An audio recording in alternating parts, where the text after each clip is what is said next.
Well guys, I'm back on camera and guess what? We are also back at Thermaltake after looking at their cases. But something really caught my eye, and that is the Tough Ram. And it's not the Tough Ram that you guys have seen us posting about on social media that has RGB everywhere. This is super different. But first, I wanted to thank our sponsors. If it wasn't for Thermaltake, Be Quiet, Fantex, and Razer, none of this CS 2020 coverage would have been possible. Who else was there? Who else? What other sponsor? So about the Tough Ram DDR4 and why it really caught my eye is not because of the RGB, because you can see RGB everywhere around us here in Thermaltake. This is really almost like the anti-Thermaltake where there's absolutely no RGB. A lot of you guys commented that, look, yes, there's Alexa control on their other Tough Ram, but it really was that RGB that you didn't necessarily want to pay for. So what they did is they went back to the drawing board a little bit and they completely removed it. So they have a white kit and a combo silver black kit.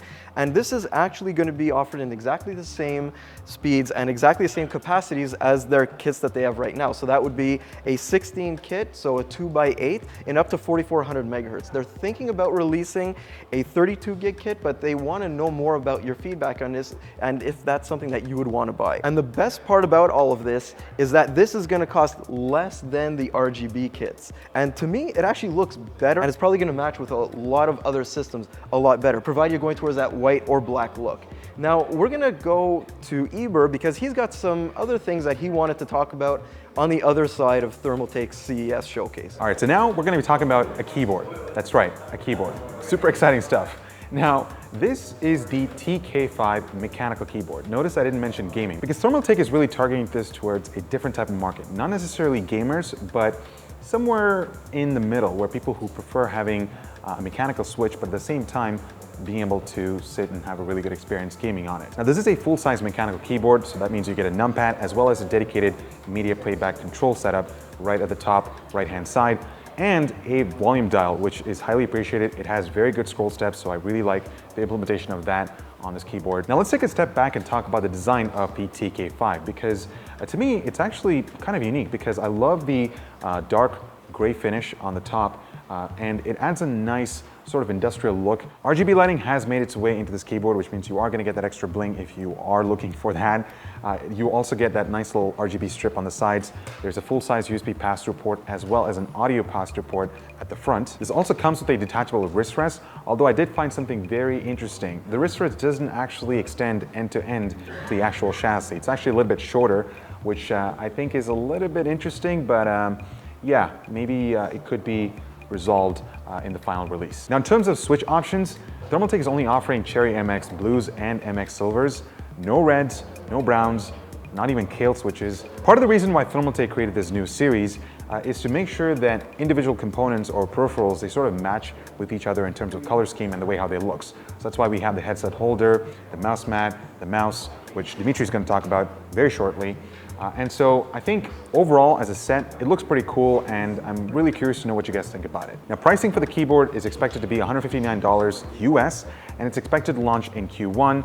And that's pretty much it, guys. Now we're gonna have Dimitri chime in on the the TM5 mouse. All right, boys, now I'm taking over with the mouse game. The TM5 RGB wireless, which is this one, and the TM5 RGB wired completely. So the cool thing, a few cool things about the wireless mouse. It is 2.4 gigahertz, Bluetooth, and you can also use it while it's plugged in. A few ridiculous things that we found is the actual USB receiver is absolutely massive. Like Thermaltake is really stuffing something down there just to showcase that this is a Thermaltake dongle and nothing else. Like Logitech has a tiny one, Razer has a slightly bigger one, and Thermaltake has the biggest dongle. So let's get all the technical specifications out of the way. We have 50 million Omron switches.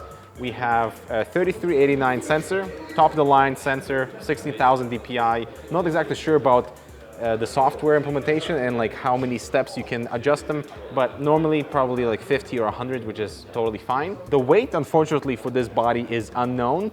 The battery life is rated up to 40 hours. Not sure exactly this is with RGB, which is both at the bottom and the scroll wheel. Very bright, and this is a prototype sample, so still kind of looks a little finicky in terms of like the little sections at the front here.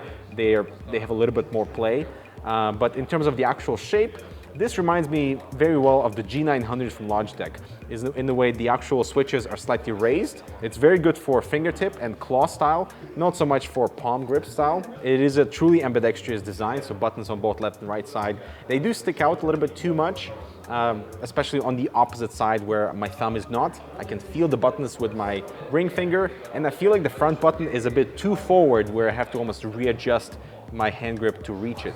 But overall, I feel like it's maybe a good potential way for Thermaltake to get into the gaming arena, especially because this thing is $89. So if it's going to be competing with like the Razer Basilisk Ultimate or the G900, all those mice are more expensive.